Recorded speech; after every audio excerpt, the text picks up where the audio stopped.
So I hope you guys had a wonderful spring break. We are getting ready to take an exam soon, and we planned on, we keep on bumping it, and we planned on doing it next week and not this week. Let's plan on, because I know I'm not going to be grading between a Tuesday and a Thursday, to get those exams back to you by the next class period. Let's plan on having the exam on Thursday of next week. So that is the 16th, right? And let's plan on that exam being both Chapter 4 and Chapter 5. So we'll kind of tie everything together with what we've been doing all along in this chapter with graphing, finding max mins, where its graph is increasing, decreasing, concavity, inflection points, also finding intercepts, asymptotes, and kind of putting together graphing a function, which I think is really kind of cool because up so far in your math career, you've probably only been able to graph lines or quadratic parabolas or a couple of other different shapes. But now we can pretty much graph anything. Well, I don't know about that, but, but we can definitely graph a lot more than we could before and see what's going on with a graph. So let me go back to the exam real quick. And so we said that the exam is going to be both Chapter 4 and Chapter 5. And that will be Thursday of next week, April 16th. There's going to be 3 things that you're going to be doing. So you are taking your exam on My Math Lab.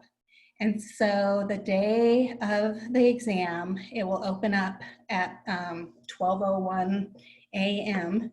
on Thursday, and it will go until 11:59 p.m. that Thursday.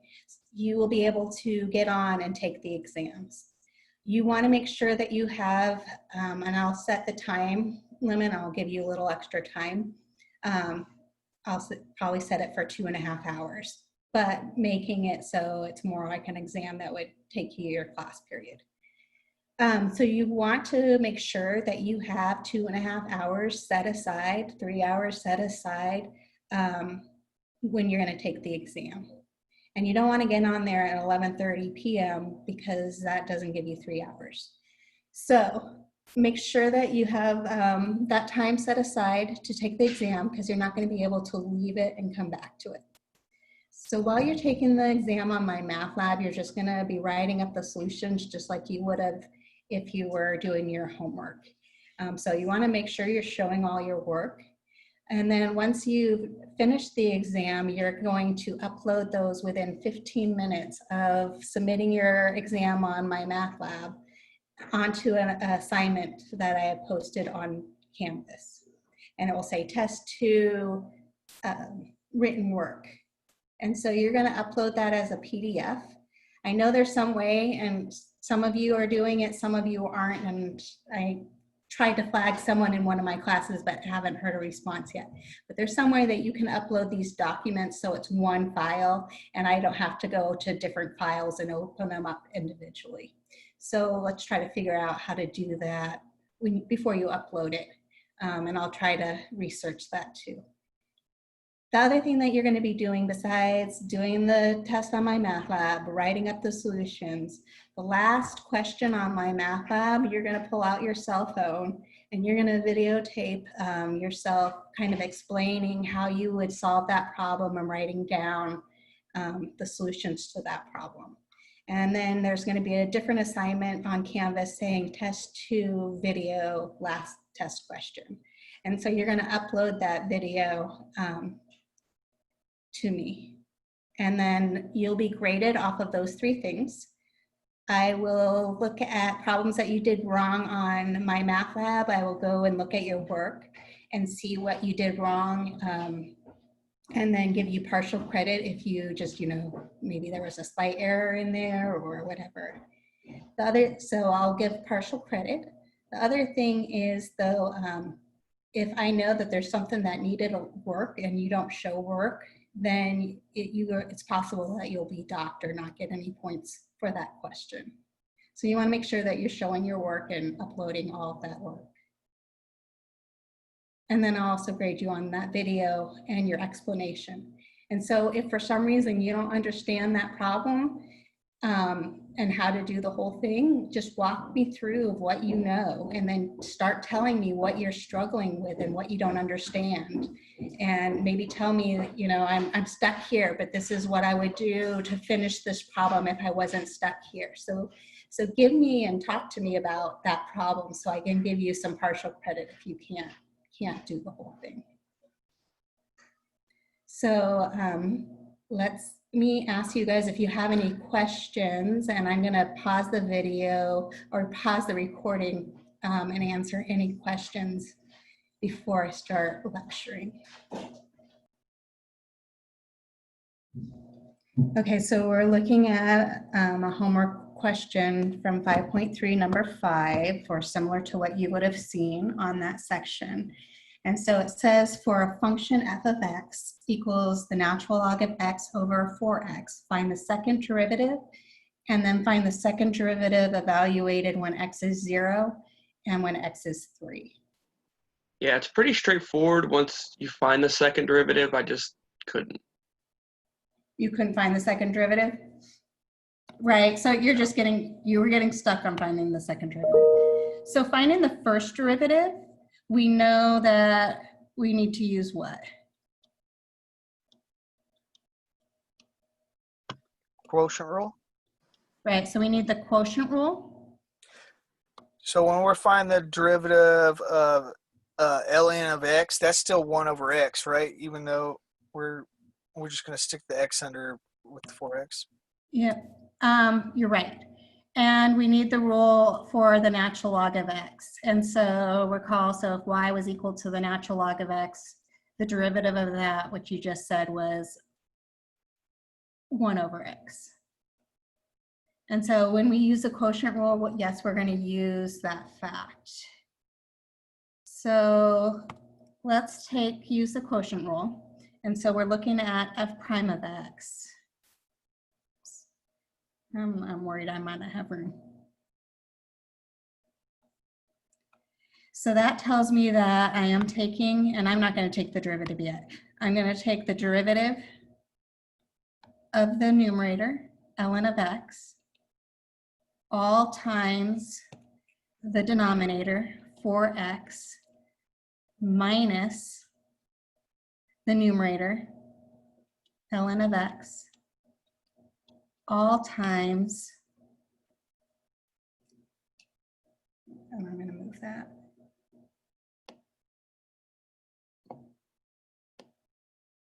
Darn it.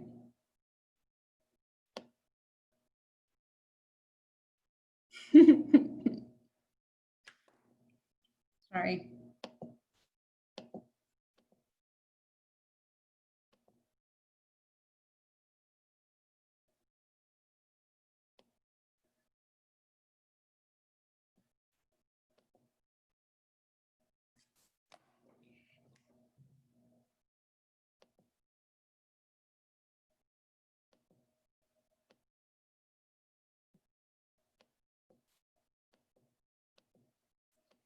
I don't like this, guys. I'm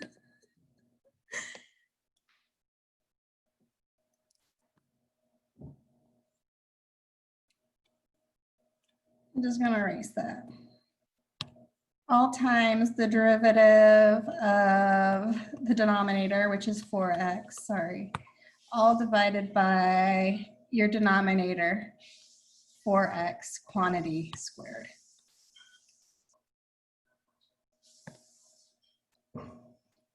And so, just like you said, the derivative of the natural log of x, that's equal to 1 over x, all times the denominator, 4x, minus the natural log of x, all times the derivative of 4x, which is just 4,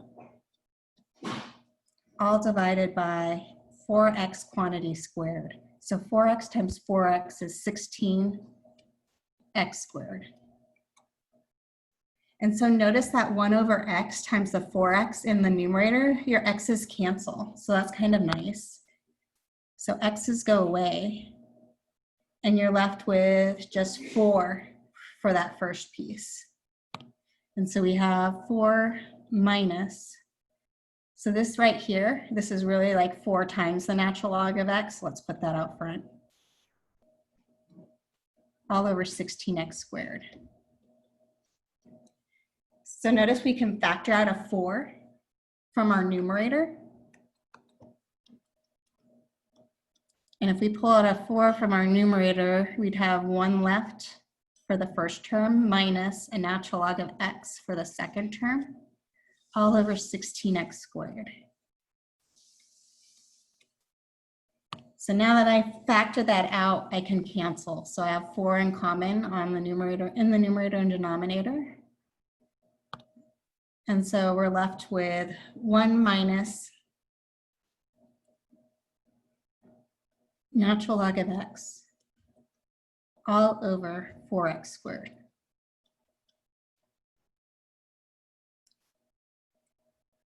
Okay, so that was just the first derivative. And so finding the second derivative, we're going to have to use the quotient rule again.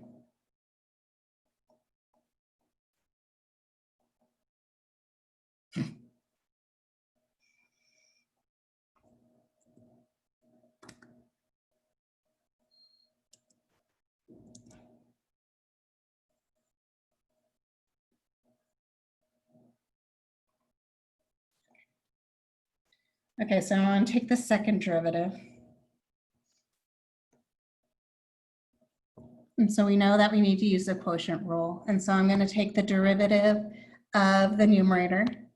And so the derivative of 1 is 0 minus the derivative of natural log of x, which is 1 over x, times the denominator, which is our 4x squared, minus our numerator, which is the quantity 1 minus natural log of x, all times the derivative of the denominator. So derivative of 4x squared is 8x, all divided by the denominator 4x squared. That quantity has to be squared. So just like before, that first term, notice your x's cancel. Well, the x in the denominator cancels with one of the x's in the numerator. And so we're left with then -4 x. Let's pull the 8x in front. And so that's minus 8x, parentheses 1 minus natural log of x.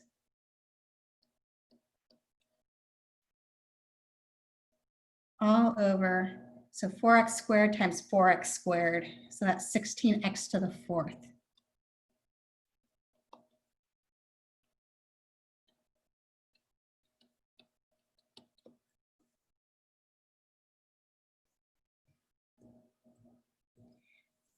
So we can pull out some values.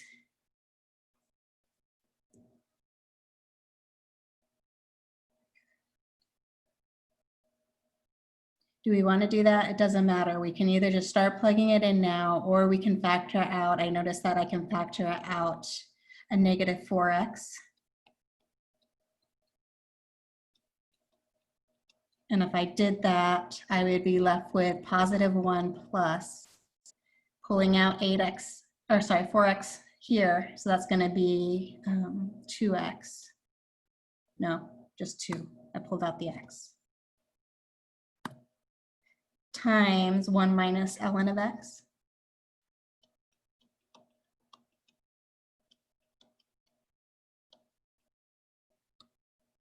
All over 16x to the 4th. So by pulling that out, I can now cancel that. 4 goes into 16 4 times. And this x right here takes one of the x to the fourths away, leaving it with an x cubed. So there's another example where, you know, you're okay if you had stopped above. So here we want to plug in our values. And so we wanted to see what was happening at 1, I'm sorry, not 1, 0 and 3. So notice our denominator has 4x cubed in it. And so if x was equal to 0, that's going to make my denominator go to 0, and that would be undefined. So I noticed that the double derivative evaluated at 0.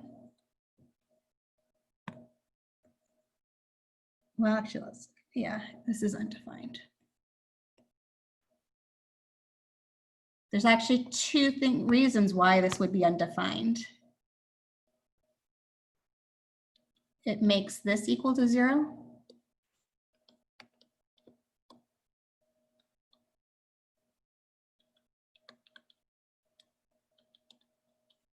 And 0 actually is not in the domain of the natural log of x.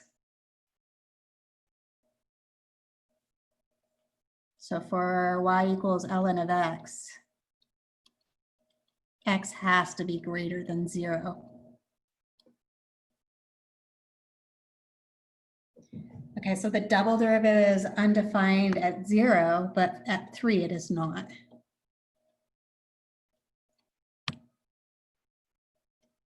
So if we go back into our double derivative and we plug in wherever we saw an x, a 3. So this would give me negative, parentheses, 1 plus 2, parentheses, 1 minus natural log of 3.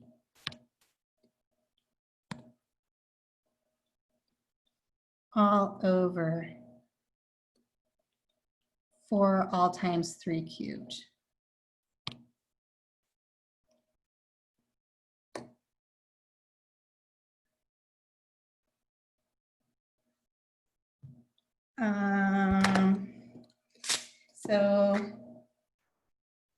Well, let's go back. I was going to say, I don't know how my math lab wants me to write that. And I better write that down or I'm not going to remember.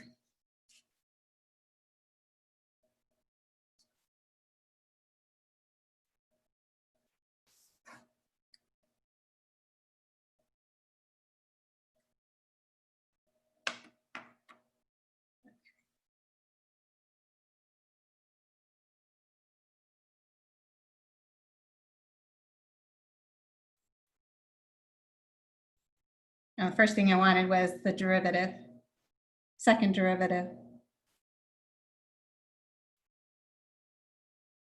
Sorry.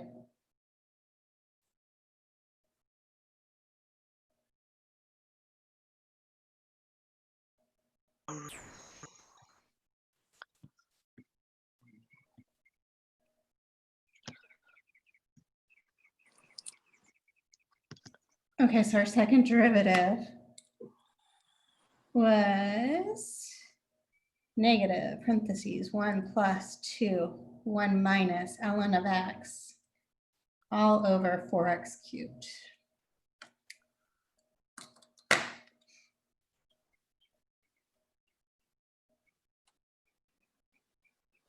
Okay, so negative, parentheses, 1 plus 2, parentheses, 1 minus ln of x,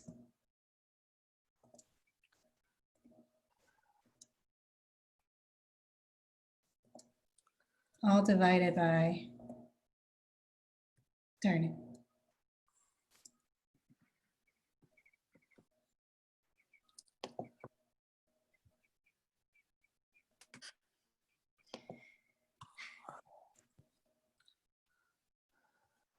Okay, sorry about that.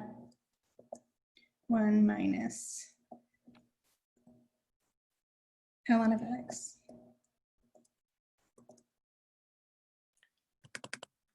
divided by.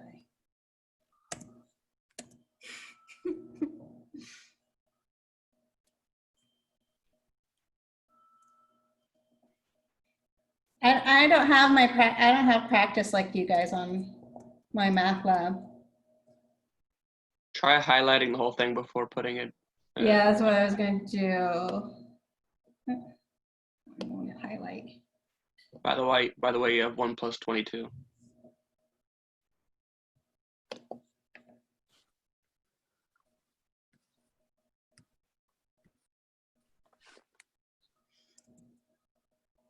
That's not what I wanted.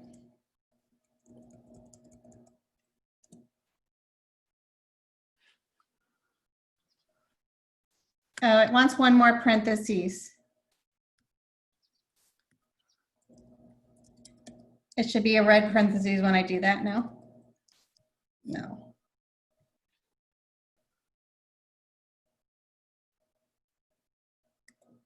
There we go.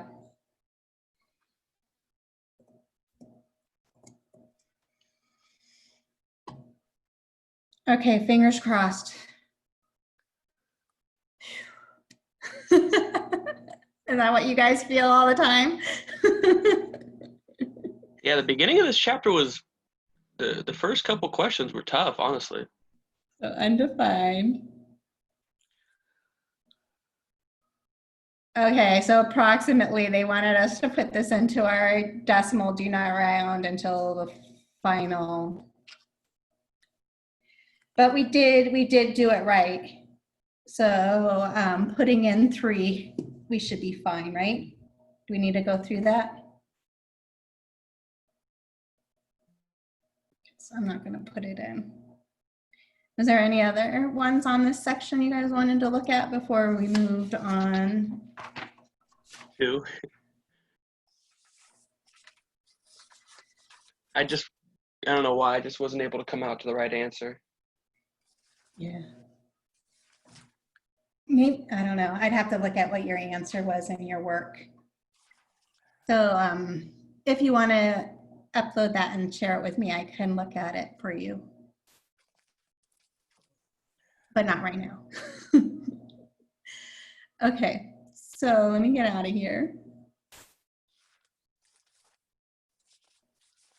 And we're starting on 5-4. I'm just going to get to a new piece of paper. And we're doing graphs.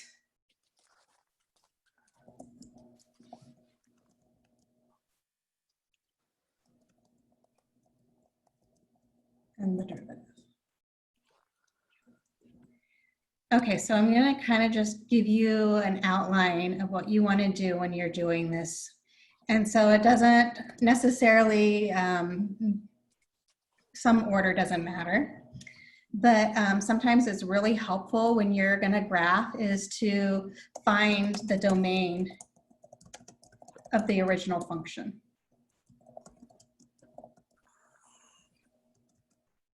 So remember, when you're finding the domain, you're basically exclude values. So exclude your trouble spots.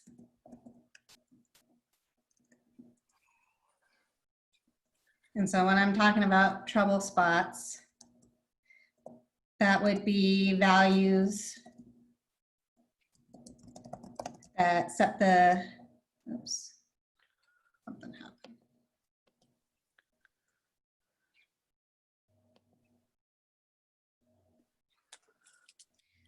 So that would be values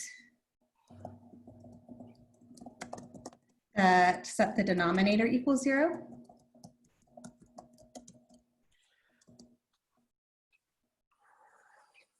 So that would be a trouble spot. Values which give you a negative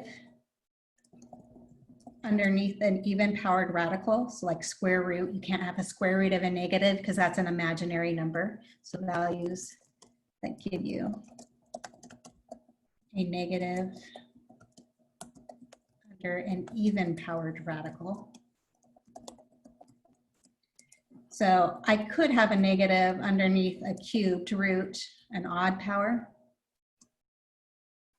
and still have a real number back.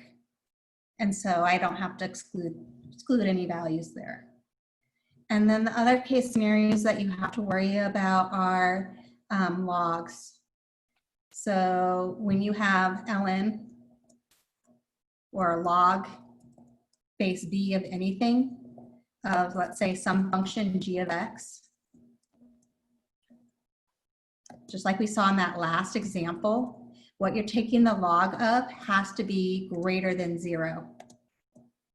And so we just had natural log of x, so we just set x greater than 0. But if this had been maybe x minus 2, log of x minus 2, we would have to have x minus 2 greater than 0. Okay, so the reason why that's helpful is to find your domain is because those are values that we can't have points on our graph. Also, things that are helpful are the values that set the denominator equals 0. I don't know if you remember this, but these were kind of important values. If it also didn't set the numerator equal to 0, it's possible that if it doesn't set the numerator equal to 0, then it is a vertical asymptote. So vertical asymptotes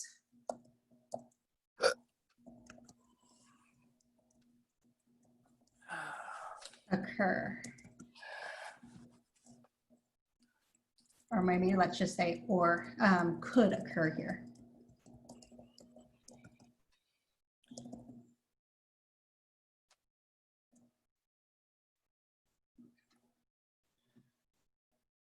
Okay, so finding our domain, then we want to find where our graph is increasing, decreasing, and constant.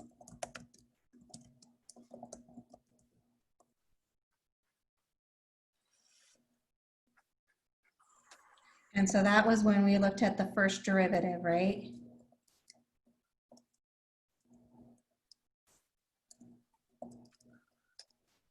So when we were doing this, we first found the derivative.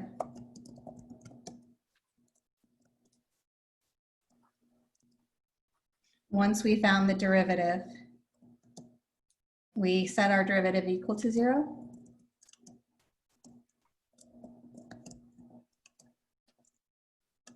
And find when f prime of x is undefined.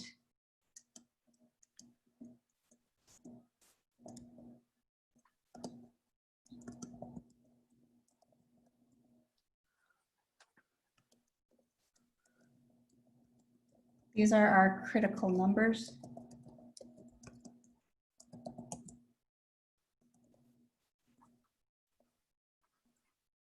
So once you found your critical numbers, we placed the critical numbers on the number line and checked a number in each interval into the derivative, first derivative.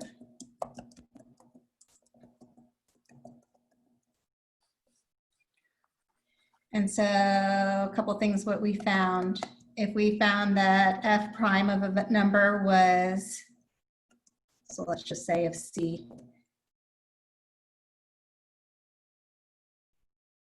was less than 0, we knew it was decreasing on that interval.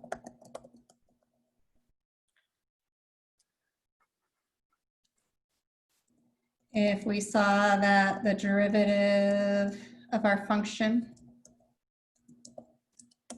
let me say maybe we tested the value b and we saw that it was greater than 0, then we know that it was increasing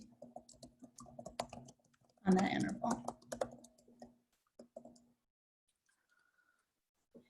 So once we know where things were increasing and decreasing from this, we could find your relative extrema.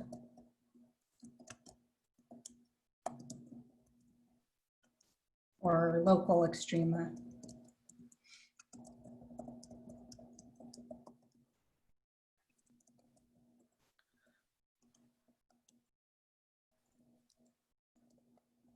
local maximum and minimum points.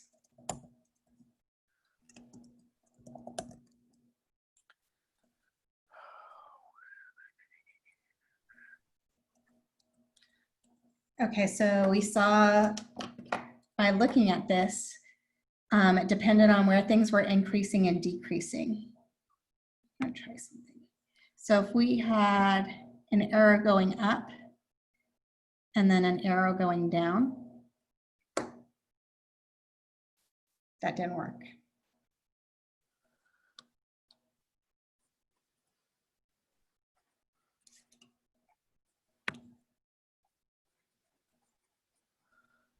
Maybe this will work. So if we had an arrow going up and an arrow going down, we knew then we had a max.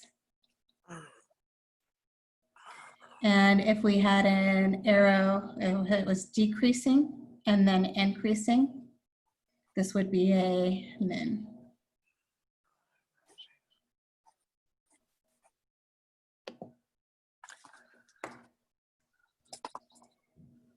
Okay, so far in our function, we found our domain, we found where it's increasing, decreasing, we found all the points where it has max and mins. And remember, you're plugging these X values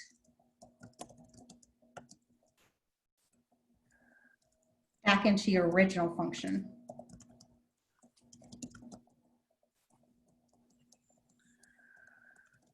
To get the point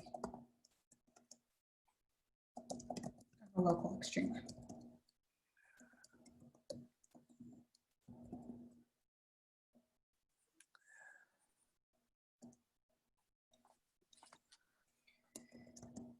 So once we've done that, we can find the second derivative. So and using the second derivative, we're gonna find what intervals the graph is concave up and concave down.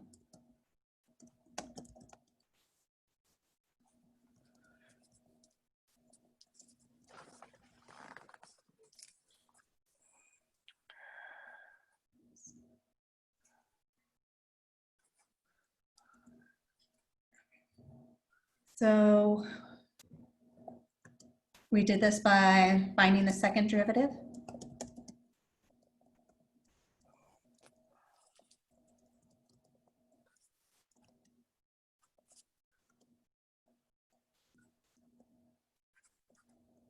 Of X. And we found when this was equal to 0 and when it was undefined.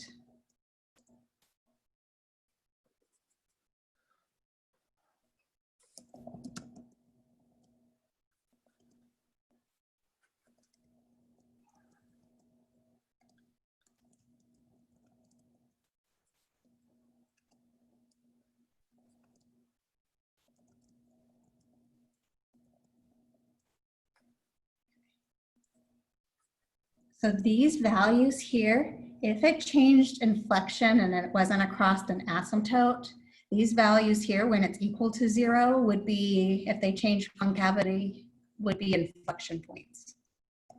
So these are possible inflection points.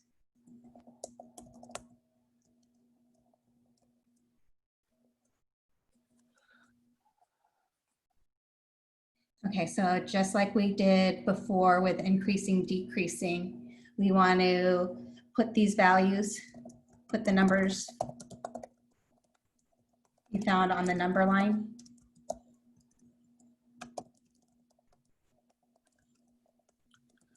And test the interval between each one of these.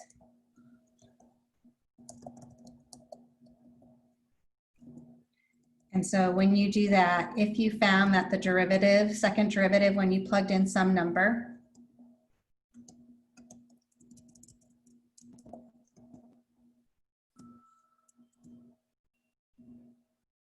so let's say C.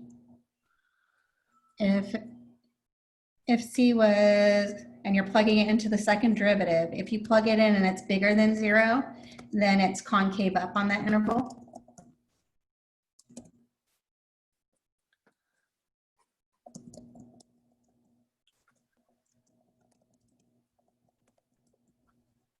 If you plugged it in and you found that the second derivative was less than 0, then we know it's concave down on that interval.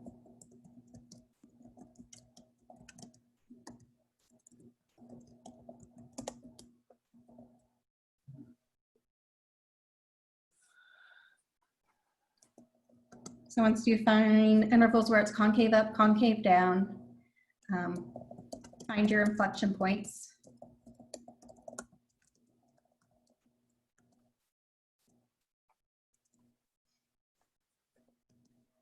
So these were the X values, usually X values, it could be T. So these are the X values where the graph changed concavity on each side of it. And when X is defined,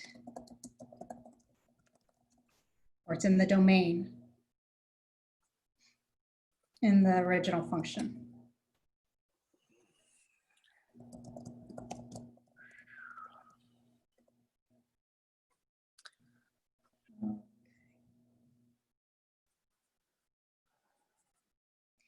And so remember, just like when you were finding the max and min points, you're plugging your X values back into the original function.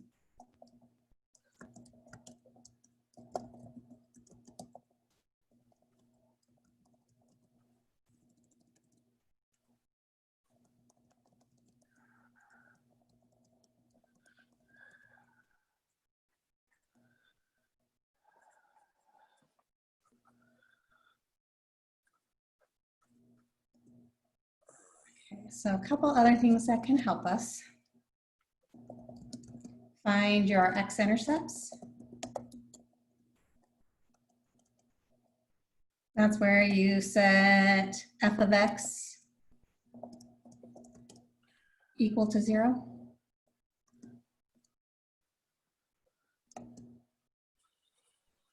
That's the same thing as saying just let your y value equal 0 and solve for x.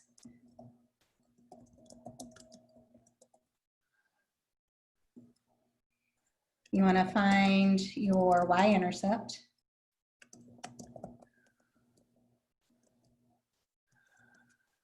So this is where you're going to set x equal to 0 and solve for y.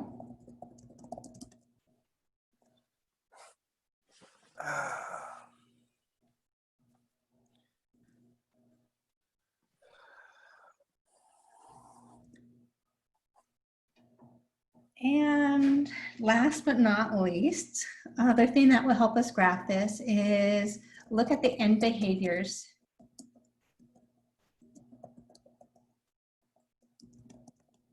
of your graph.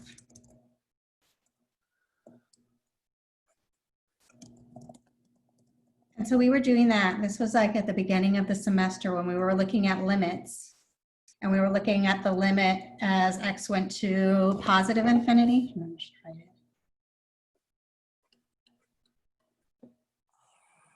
Of our original function f of x. And we're looking also at the limit as x goes to negative infinity of our function f of x.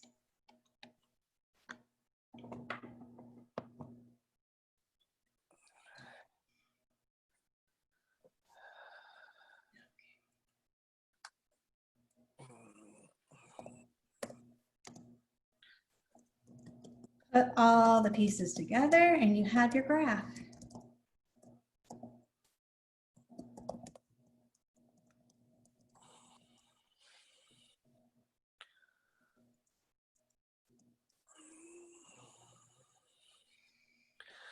I've been lazy and I can tell.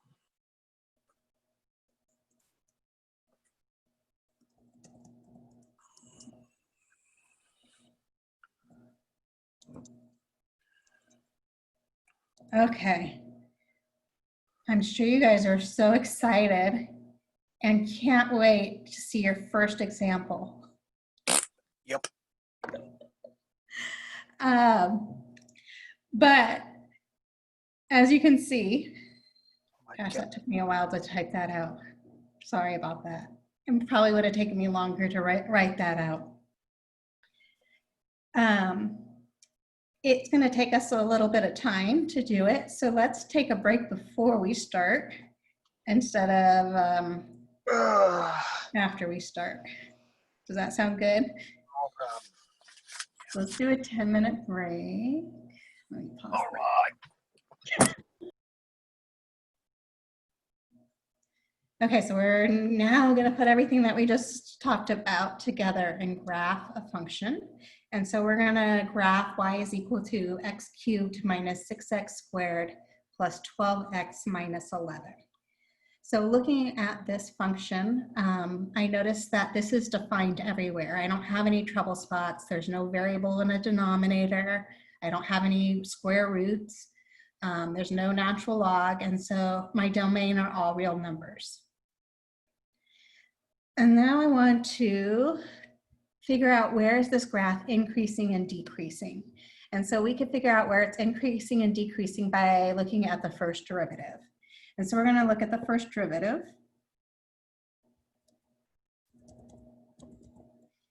And we get first derivative, so x cubed will give us 3x squared. Derivative of negative 6x squared, so that would be minus 12x. Plus the derivative of 12x is 12. And the derivative of that constant is 0. So we're trying to find when is y prime equal to 0.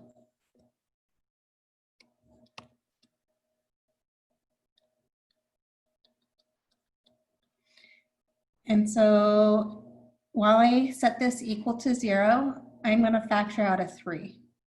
So let's pull out a 3, and pulling out a 3, we're going to have the quantity x squared minus 4x plus 4.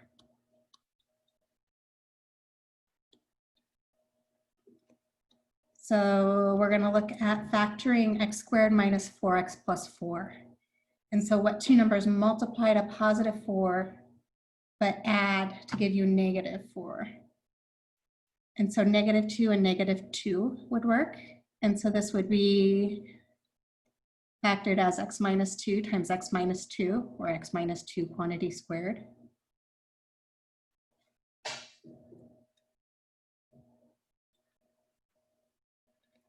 And so here, when we're setting it equal to 0, well, 3 is never equal to 0. And so we don't have to worry about that. But x minus 2 is equal to 0 when x is 2.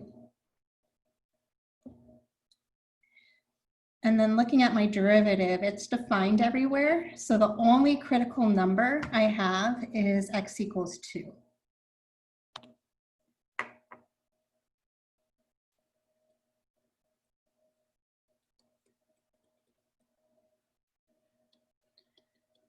So I want to see what's going on the left and the right of x equals 2.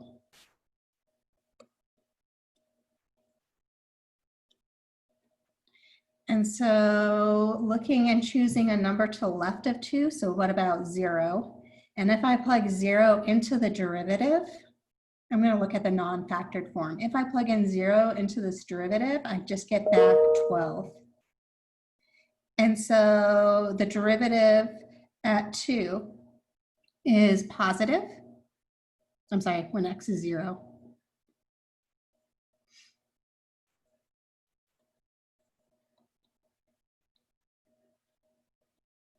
So I know that on this interval here that we're increasing.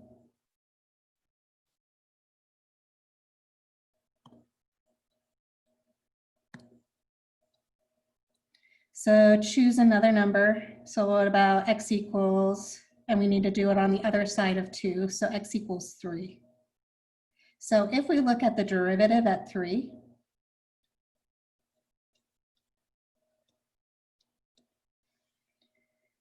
So I can plug it in either place. I'm going to plug it in actually in the factored form because that would be faster for me. So 3 minus 2 is 1. So basically I have 3 times 1 times 1. And so that will give me back 3, which is greater than 0.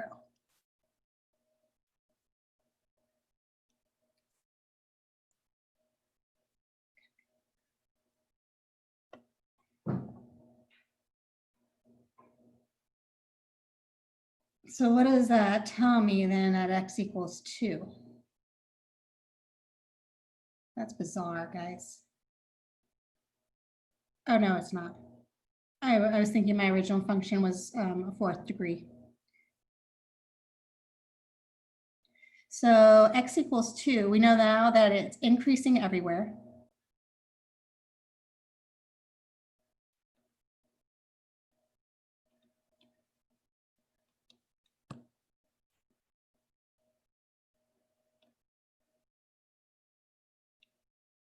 And so at x equals 2, it's not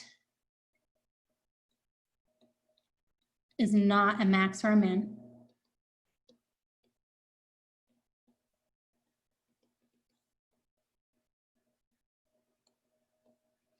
But we know that the slope there was equal to 0, and so it's kind of a leveling out.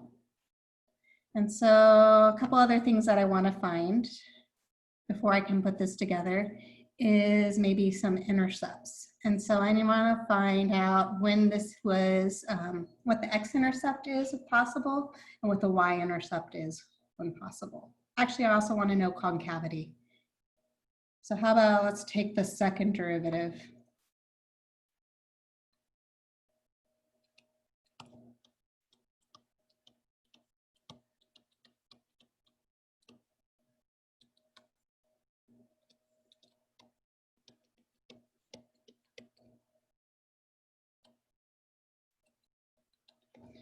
Okay, so we saw that above, that our derivative, and I'm gonna just grab it, the one that was, oops.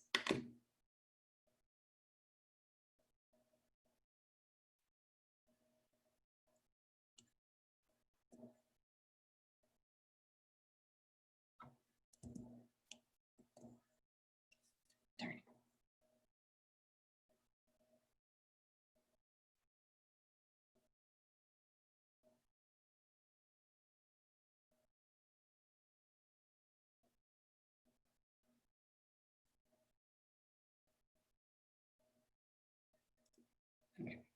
I'm going to change this to y double prime. Okay, so taking the second derivative. So derivative of 3x squared is 6x minus the derivative of 12x, so minus 12. So looking at when is this equal to 0, undefined. If we add 12 to both sides, we get 6x equals 12. Divide by 6, we get x is equal to 2. So that same value that we had found for our critical number, where increasing and decreasing, is where we probably have an inflection point.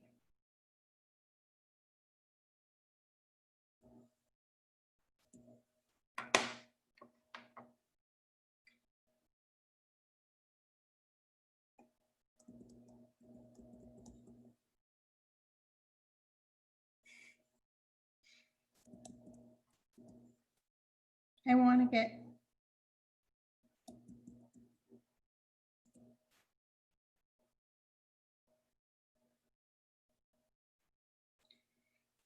it doesn't like to give me a new page sometimes. I don't like that. There we go.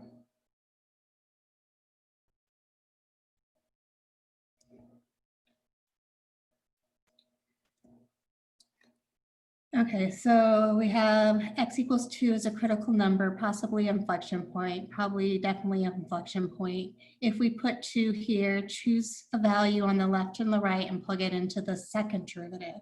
So if I plugged in x equals 0, when I plug this into the second derivative, I get this is equal to negative 12.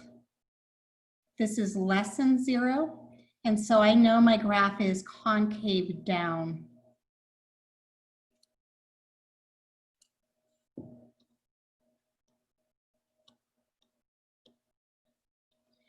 The thing is, I also know because it was increasing everywhere, so concave down increasing looks something like this.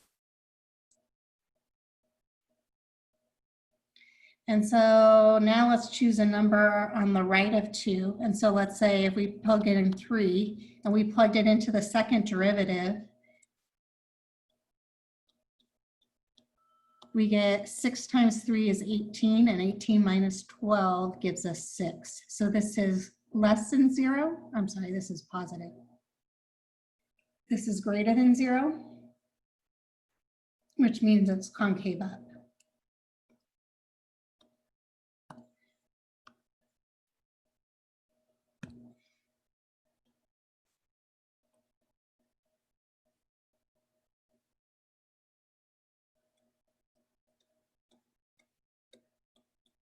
But I also know that it's increasing everywhere. And so I'm changing concavity from concave down to concave up, and it's increasing. You saw that at 2, that it was leveling out with a horizontal slope, and then concave up. So just by knowing where it's increasing and decreasing, we basically have the shape of our graph. And so we can put this together.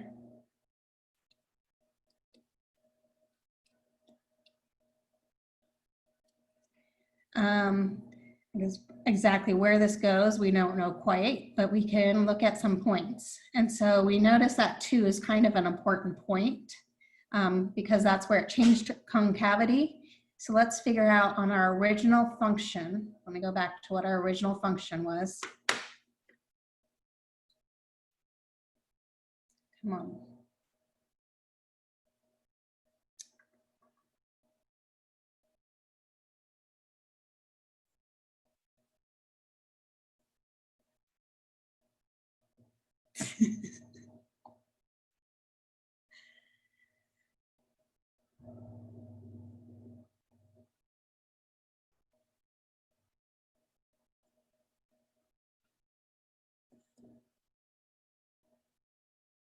Let's plug in 2.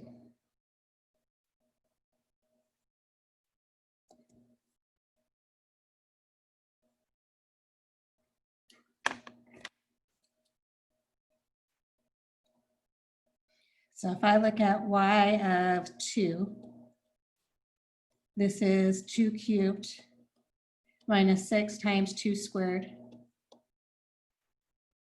plus 12 times 2 minus 11.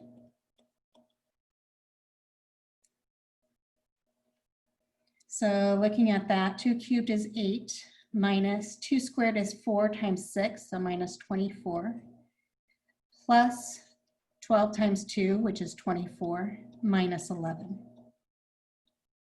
Those 24s cancel, and so I'm really left with 8 minus 11, which is negative 3. And so we know we have a point at x equals 2, y is negative 3, and it's an inflection point.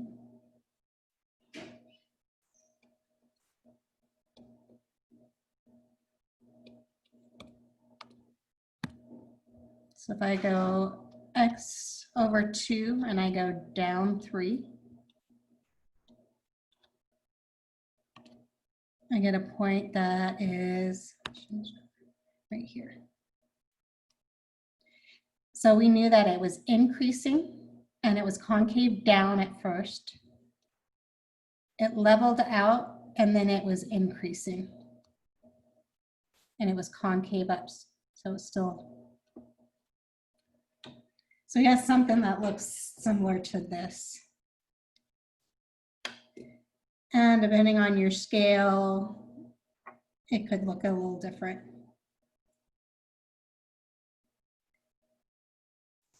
So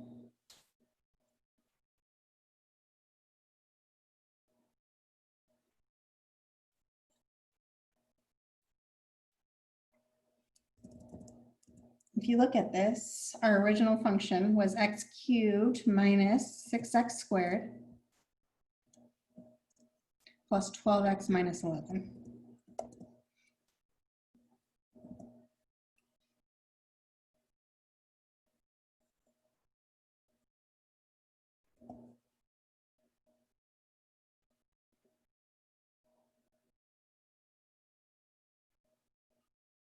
And so we had just found this.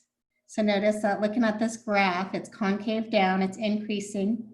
At 2, it leveled out, and our tangent line was horizontal there, and then it was concave up. I could also tell by looking at this function, the y-intercept's always the easiest, well, when it's written in this form. So if you plugged in 0 for x, I can tell right away that I would just get my constant -11 for y, which if you look at this, this is crossing at -11.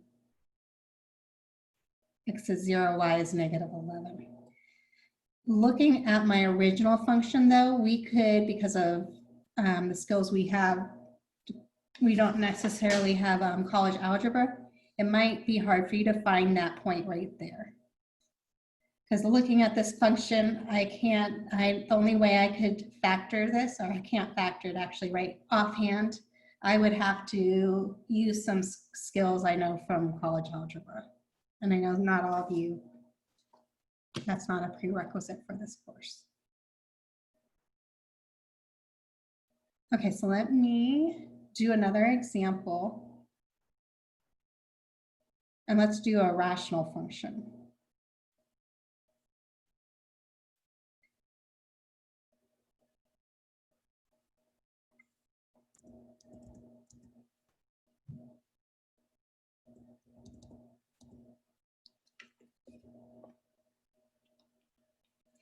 So let's say you're given that f of x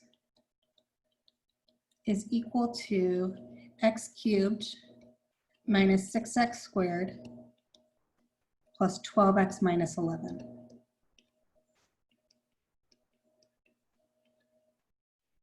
And it told you to graph.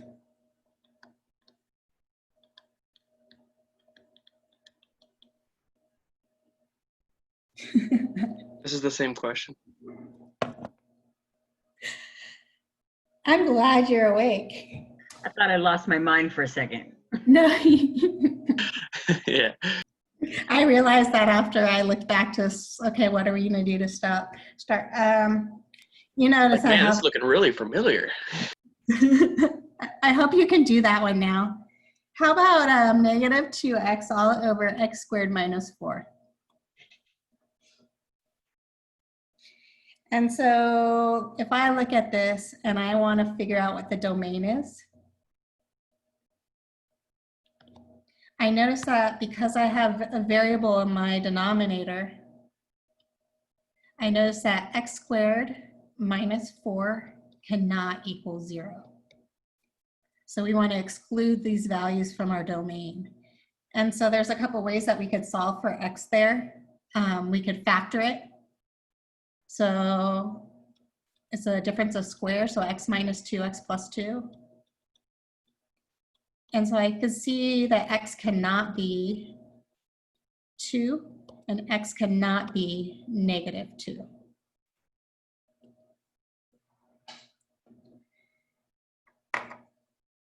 So I actually know that I have vertical asymptotes at those values.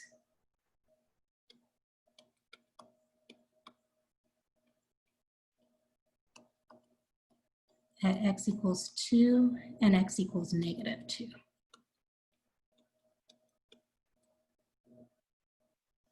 Okay, so vertical asymptotes occur on values that set the denominator equals 0, but not also the numerator. So if we plugged in positive 2 into this numerator, we don't get 0. And if I plug in negative 2 into this numerator, I also don't get 0. So now that we know our domain, it can be all real numbers except those values. So all real numbers except.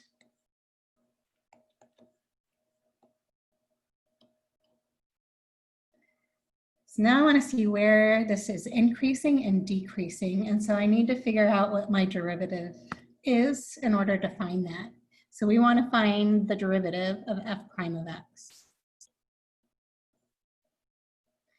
So I notice right away that that's a quotient, and you use the quotient rule. And so if I look at the derivative, I'm not going to take it yet, d dx of the numerator, negative 2x, all times my denominator, which is x squared minus 4, minus my numerator, which in this case is a negative 2x, all times the derivative of the denominator, so d dx of x squared minus 4, all divided by the denominator squared. So x squared minus 4 quantity squared.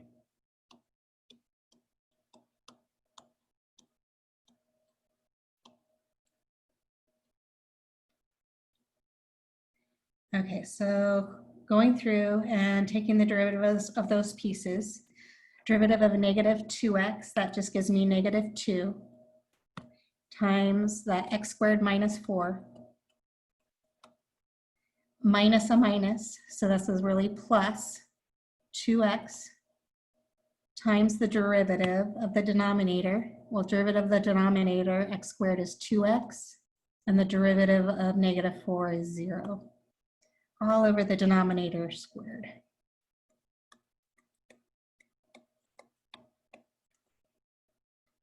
So I notice if I distribute, things are going to simplify on my numerator. So if I distribute that negative 2 to the x squared minus 4, I get negative 2x squared plus 8. And then 2x times 2x over here, that is plus 4x squared. All over x minus 4 quantity squared. So notice I have like terms in my numerator. Negative 2x squared plus 4x squared is 2x squared plus the 8 all over x minus 4 quantity squared.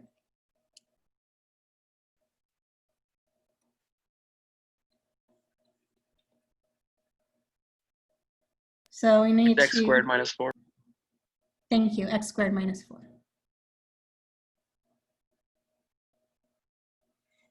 So find your critical numbers.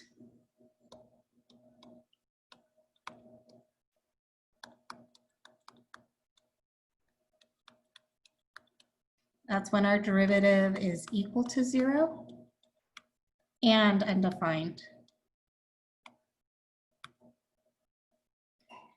So notice when you set this equal to 0, if you multiply both sides by your denominator times 0 on the one side is just 0. And so basically our denominator goes away. And so if I look at when it is 0 equal to 2x squared plus 8 equal to 0. Well, if you subtract 8 on both sides, we get negative 8 is equal to 2x squared. If I divide by 2, I get negative 4 is equal to x squared. But notice if you take the square root of both sides to get rid of that square, x is equal to an imaginary number because square root of a negative is imaginary, not real. Okay, so there are no critical numbers.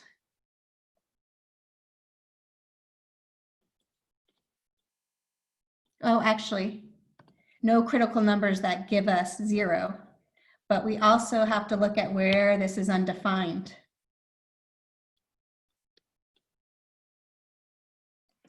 And so just like the original problem, we are worried when our denominator in this case is equal to 0. And so we're worried when x squared minus 4 equals 0. It can't. And so x cannot be or x equals 2 and negative 2. Those are going to be our critical numbers.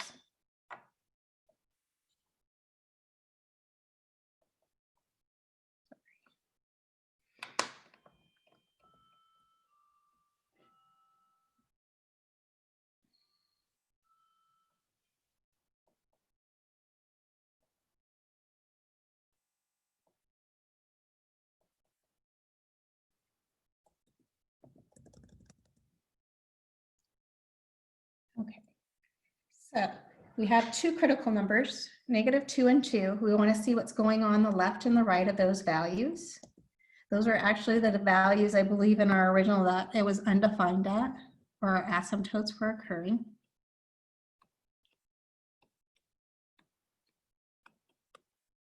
We're testing numbers on each side to see if they're positive or negative. And so if we look at something to the left of negative 2, so if I looked at x equals negative 3, if we plugged it in to the first derivative, negative 3 quantity squared is positive. So I notice my numerator is actually always going to be positive.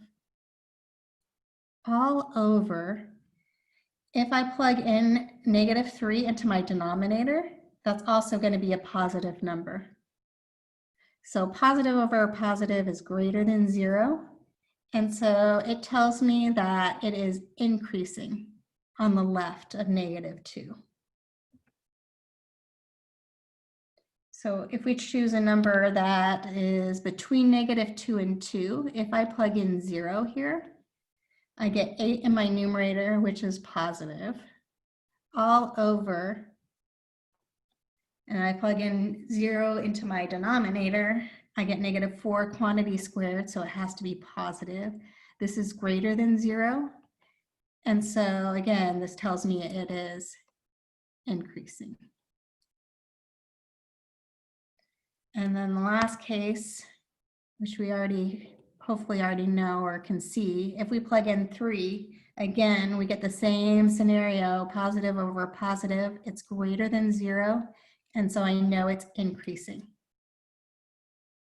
So I just happened to pick a function that was strictly increasing. Let me see.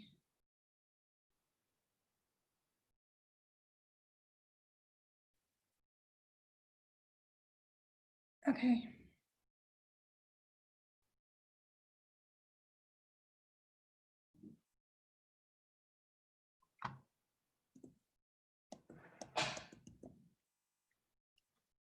Okay, so we want to find the second derivative. So it's increasing everywhere.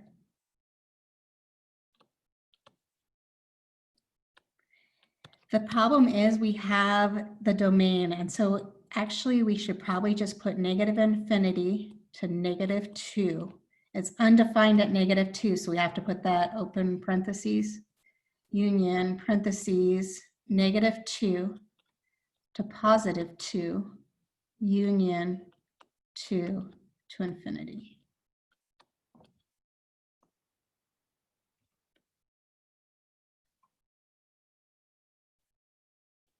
And so now we want to look at the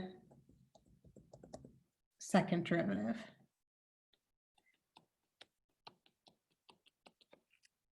Well, the first derivative,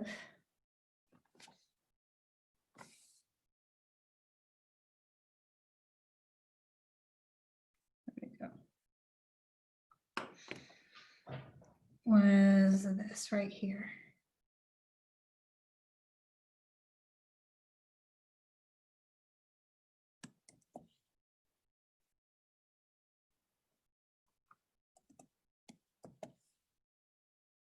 And so taking the second derivative, unfortunately, I'm going to have to use the quotient rule again. Inside the quotient rule, I need to use my chain rule.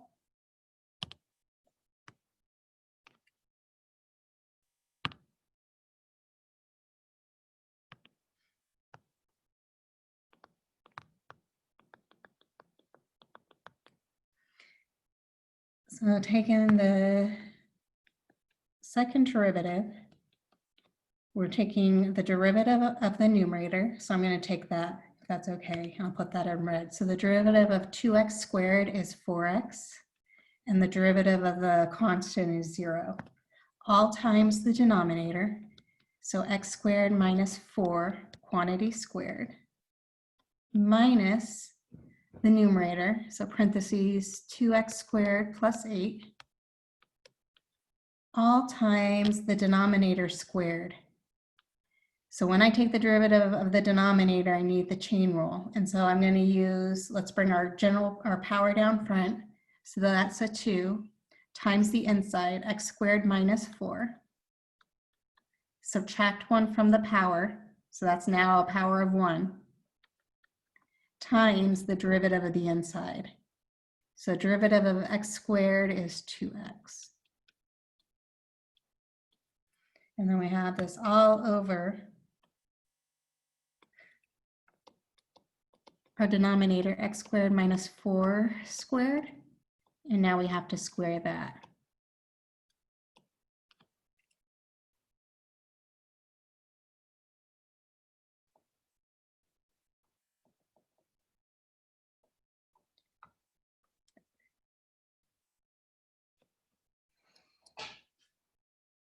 Okay, so I'm just kind of seeing how I can clean this up.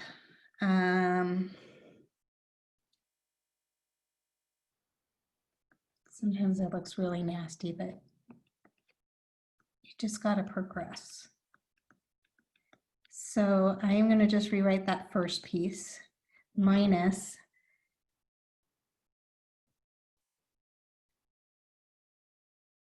okay, so notice here I have a 2 times a 2x. And so I notice that's going to give me a 4x, right? So I'm going to pull that piece out front. So that's a 4x. All times, I'm going to pull this red piece out front too, just so that you see it a little better. So x squared minus 4, that's now to the first power. And I still have left that first parentheses, 2x squared plus 8. All over the denominator squared. So I noticed that I have some things in common in that numerator that I can pull out, and it will make it easier than me having to distribute and then combine like terms and then factor again. So if I'm squaring my denominator, a square of a square, power to power is multiplying. So this is now x squared minus 4 to the 4th. So notice here we have both a 4x in our grouping, the first piece and the second piece that we can pull out. And notice we also have what's inside the parentheses. We can only pull out one of those, x squared minus 4. So let's pull that out.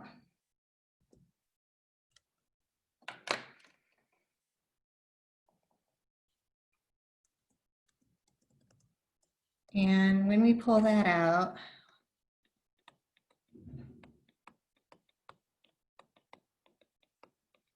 we're left with, for the first piece of the grouping, there's still one x squared minus 4 left, but I don't need that parentheses there.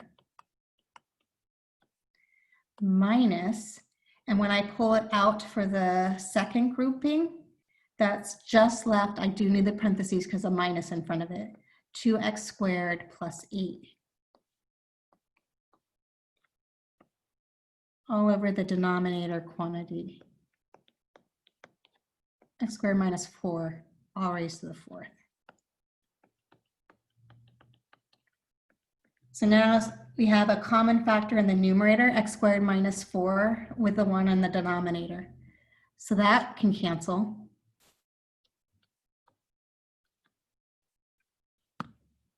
I can distribute this negative sign.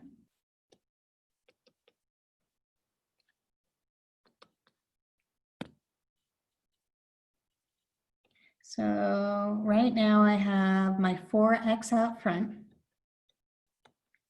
And then inside that bracket, I have an x squared minus a 2x squared. So x squared minus 2x squared, that's going to give me a negative x squared. And here's really negative 4 but this is now minus 8. So negative 4 minus 8 is minus 12. All over x squared minus 4 quantity cubed.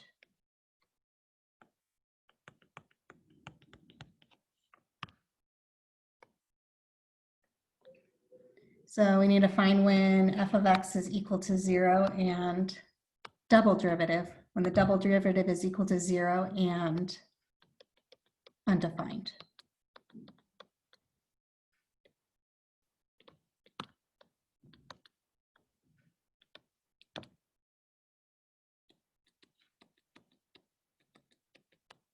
So 2 and negative 2 are still in there. We also have to look at when is our numerator equal to 0. I can see 4x is equal to 0 when x is 0. And I need to look at when is negative x squared minus 12 equal to 0.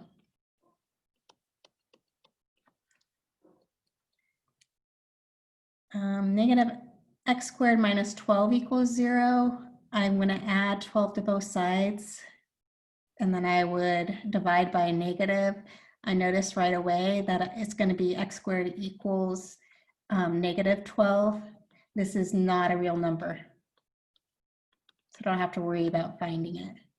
And so I have 3 critical numbers that are possibly, well, this will tell me where it's concave up and concave down.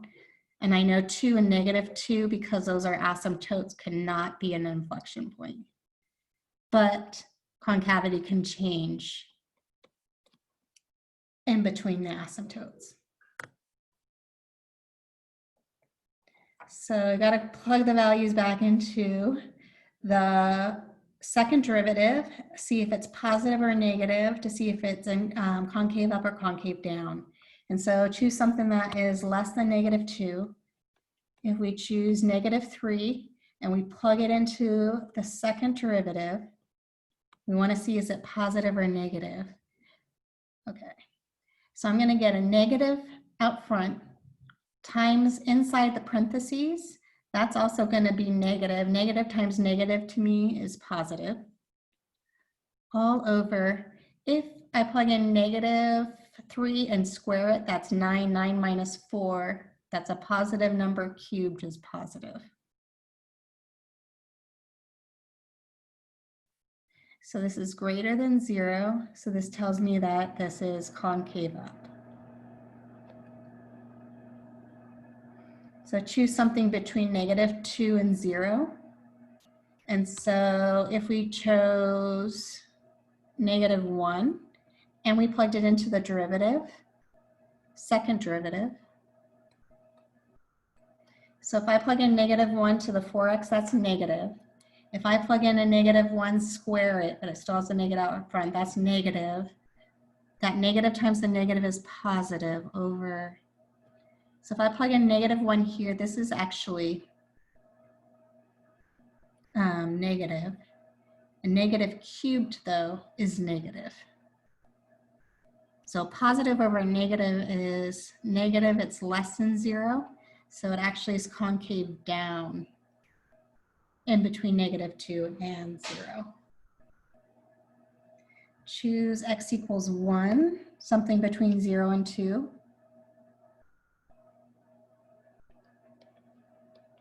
So if you look at the double derivative of 1, so 4 times 1 is positive. Positive times a negative is negative. All over, plugging in 1 here, this is negative. Negative cubed is negative. Negative over negative is positive. So that's greater than 0, so it's concave up. And then choose something less, or sorry, greater than 2. So if we chose 3 and we plugged it into the second derivative, well, that 4 times 3 is positive. Squaring this though, that's 9, negative in front, that's still negative. So positive times negative is negative, all divided by, so plugging in 3 in the denominator though, 9 minus 4 is positive and cubing up positive is positive. So negative over positive is negative, and so that tells me that this is concave down greater than 2.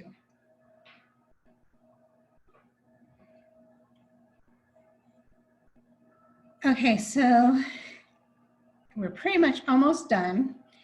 We found concavity. We found that it was strictly increasing everywhere, so there's no max and no mins. And we can start putting the pieces together. We know that we have asymptotes at -2 and 2. Sorry.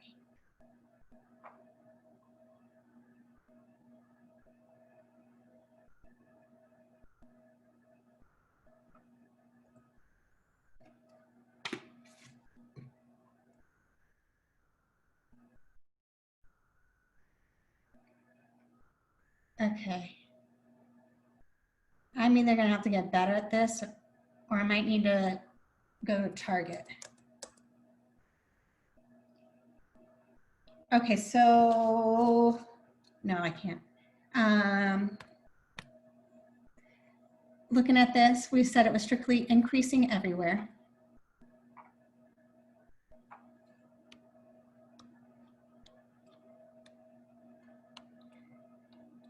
We saw that at -2, we had an asymptote. So I'm just going to do a dotted vertical line.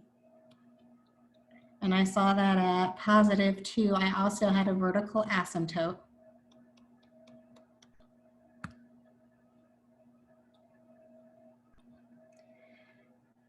We saw that at -2, it was on the left of it, it was increasing but concave up.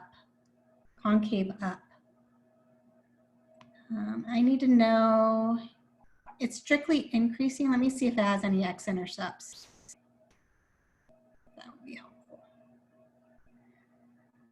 Original problem. Okay.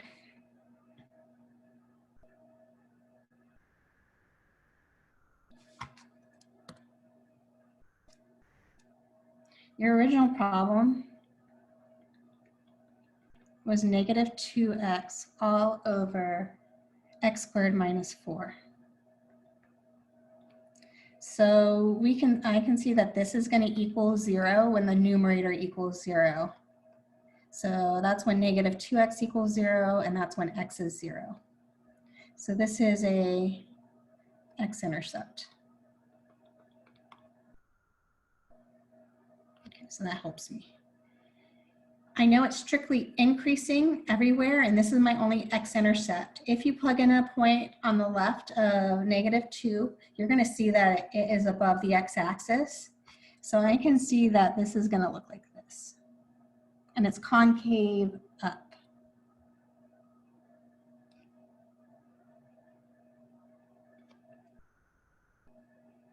So then I know that my graph is has an inflection point. Does it have an inflection point at 0? Because it's changing concavity.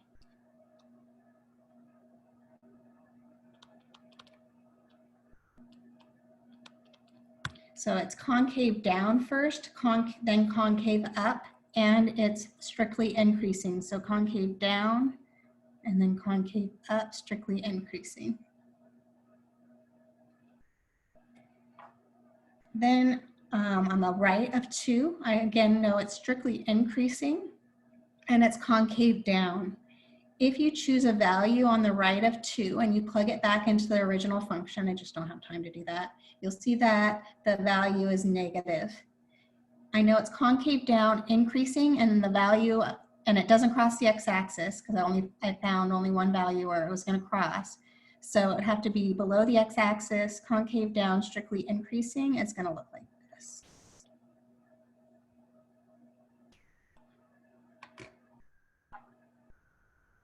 So putting all the pieces together, we found out what our graph looks like.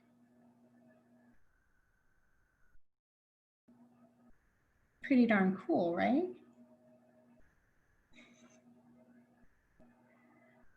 Yeah. So we made it through 2 examples. And so we'll go over a lot more examples on Thursday, and then we'll start getting ready for the exam next week on Thursday. And there's reviews for you today and Thursday this week with Heather, and probably next week too. So we decided the exam is on Thursday of next week instead of Tuesday, and it's going to be chapter 4 and chapter 5 all together. And it will be through my math lab, so it will be similar to my math lab questions.